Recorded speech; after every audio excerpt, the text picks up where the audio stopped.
André Douzé raconte. Aller à Saint-Sabin, 3e épisode. Une émission du Musée de l'étrange.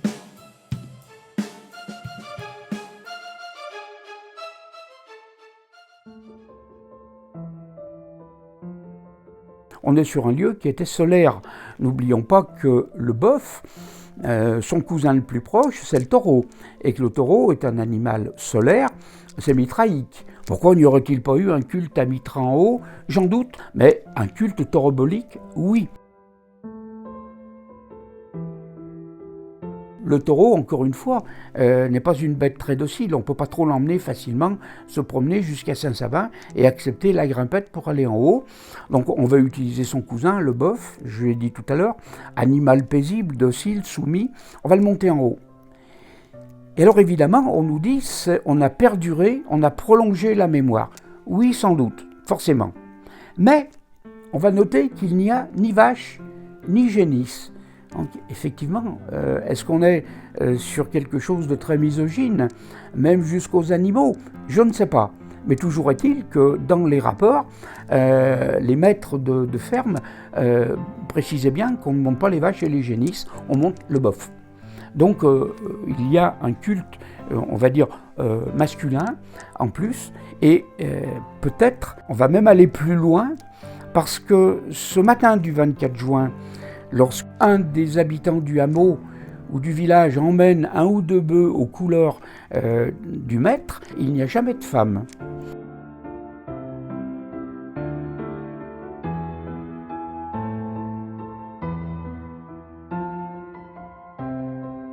Il n'y a qu'un homme qui monte le bœuf pour aller à Saint-Sabin. On va rester dans quelque chose, pour simplifier, je vais dire misogyne, mais je ne pense pas que ce soit de la misogynie. Je pense qu'il y a derrière un symbolisme et quelque chose de... C'est le mythe. Voilà, c'est pas féminin. De toute façon, le culte féminin dans le Pilat ne va pas manquer. D'ailleurs, le culte à l'eau, à la source, à Saint-Sabin, va se trouver tout de suite à côté. L'un ne va jamais sans l'autre. Donc nous voilà, pour commencer, à ce culte du 24 juin, culte solaire s'il en est un. Évidemment, on est là en plein solstice. C'est le matin du solstice. Et mon grand-père m'avait emmené, et il avait emmené son chapeau.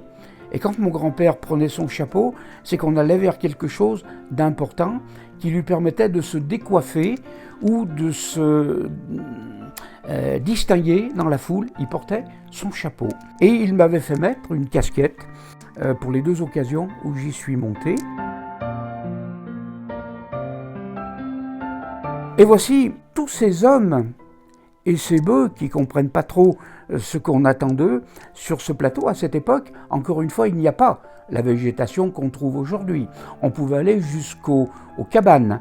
Les bœufs étaient à l'aise sur cette plateforme autour de la chapelle. Et on attend. Et voilà que vers les 4h30 du matin, du côté des Alpes, le soleil commence l'aube, une aube violette d'abord, et puis les hommes vont se ranger, vont se grouper, sans un mot. J'ai toujours été impressionné par ce silence extraordinaire, où personne ne se salue, les hommes arrivent, lâchent leurs bœufs sur la plateforme, ils se réunissent, ils attendent, personne n'échange un mot. Certains fument, mangent un morceau, mais il n'y a pas de convivialité où on se salue, bonjour, ça va, rien, pas un mot. C'est un silence pesant et qui est sur le plateau. Et on voit que l'aube va se lever, les hommes se réunissent, les bœufs, peut-être par curiosité ou en suivant leur maître, viennent là et eux ne comprennent peut-être pas trop ce qui va se passer. Ça n'aura pas d'incidence sur eux, on ne va pas leur faire des misères. Je n'ai pas vu d'adolescents, je pense que j'étais le seul. Probablement parce qu'autrefois les adolescents, ils travaillaient aux travaux de la ferme au lieu de monter, aller à Saint-Sabin avec le bœuf. Donc on est là, on attend. Et puis voilà que va se dérouler un phénomène extraordinaire. On est en plein été, le ciel devient de plus en plus clair, de violet on va passer à rose, de rose, on va passer presque orangé, et tout à coup, voilà qu'on a un morceau du soleil qui monte à l'horizon, rien d'extraordinaire. Le soleil se lève tous les matins, c'est quelqu'un qui est très régulier, qui a un bon réveil et qui se lève alors qu'il faut. Il est rouge au départ, on voit une sorte d'arc rouge sang qui monte, et le soleil, lorsqu'il sort derrière les Alpes, à l'horizon, monte relativement vite. On va dire que le phénomène de Saint-Sabin ne dure pas plus de 5-10 secondes, pas plus. Le lever du soleil, beaucoup plus. Et alors, les paysans sont là, on sent qu'il y a quelque chose de beaucoup plus tendu. Tout le monde est là, comme si on se prépare à quelque chose d'important. On sent que les hommes se tiennent droit, il n'y a pas de peur, c'est pas la crainte d'une attaque, mais il va se passer quelque chose qui va demander de la force, quelque chose qui va demander un profond respect.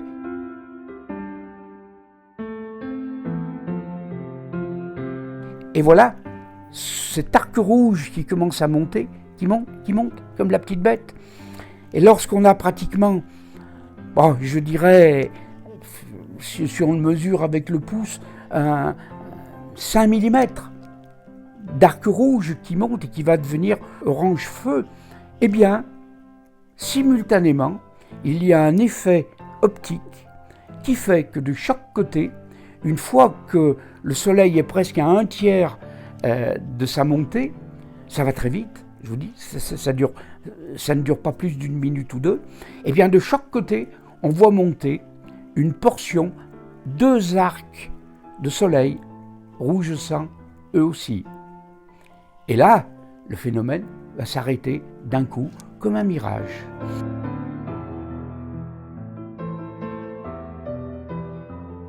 C'est simplement un phénomène optique que maintenant les scientifiques nous expliquent d'une façon rationnelle. C'est une réverbération, c'est une vue.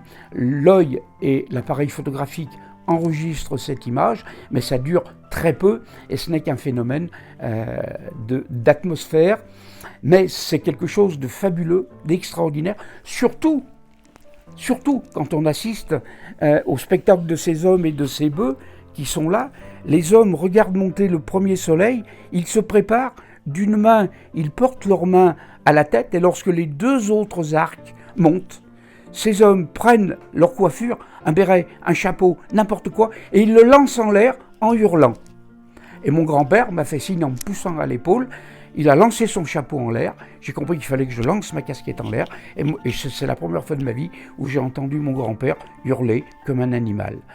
J'ai crié beaucoup plus modestement parce que je n'ai rien compris du tout à ce qui se passait.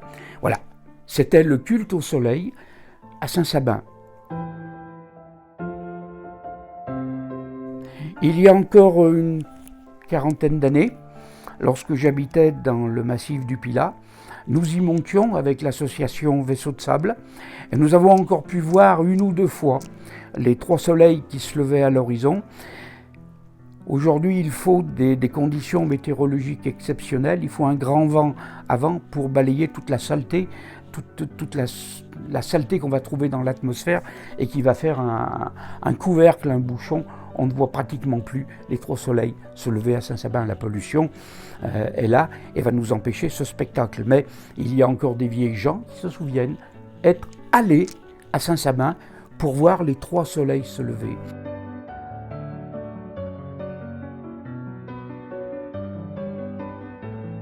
Ce phénomène n'est pas unique. Il n'est pas unique, du moins, à Saint-Sabin, dans le Pilat. Je pense que c'est quelque chose qui existe. J'en ai retrouvé au moins un 2e en Ardèche, puisqu'il y a une autre montagne, et là, cette fois en Ardèche, le Pilat est dans la Loire, de ce côté-là. En Ardèche, il y a un endroit qui s'appelle la montagne des 3 soleils, parce qu'effectivement, là aussi, le même phénomène de réverbération a lieu, mais il n'y a pas, à ma connaissance, le fait de monter avec des bœufs là-haut. Aller à Saint-Sabin, voir les 3 soleils se lever, et une fois ce cri, je dirais, c'est une image, elle n'engage que moi, parce qu'elle m'a beaucoup impressionné. Imaginez un gamin de 10-11 ans qui assiste à ça, qui entend ces hommes hurler, sans avoir échangé un mot de sympathie ou quoi que ce soit, et c'est fini. Les coiffures ont été projetées en l'air, on a crié pendant tout le temps où les coiffures étaient lancées et retombées au sol, Et lorsque les coiffures étaient au sol, chacun reprenait sa coiffure, sans un mot, presque sans un regard aux autres. Il se recoiffait, il prenait son bœuf et il redescendait. Et là, il y avait une espèce de procession qui redescendait sans un mot. Après, arrivé en bas, on s'arrêtait évidemment à l'auberge de Saint-Sabin, et puis là, on n'y allait pas à l'eau minérale. Mais c'était une autre histoire. Toujours est-il que ça fait partie d'un mythe qui n'existe plus, et donc je ne trouve, à part chez Jean Combe, qui dans un écrit parallèle, c'est pas dans un de ses livres, c'est dans un article où il a parlé de ce fameux phénomène de monter à Saint-Sabin avec les bœufs. Là, à mon avis, on est en plein paganisme, mais au sens majuscule du mot. C'est une tradition du pays. Voilà, hein, on a vu les 3 soleils se lever, les 3 soleils rouge sang. Peut-être avec un clin d'œil au culte mitraïque où on égorgeait le bœuf au-dessus des futurs guerriers pour qu'ils aient la force. Le soleil rouge sang, le soleil c'est la vie, etc.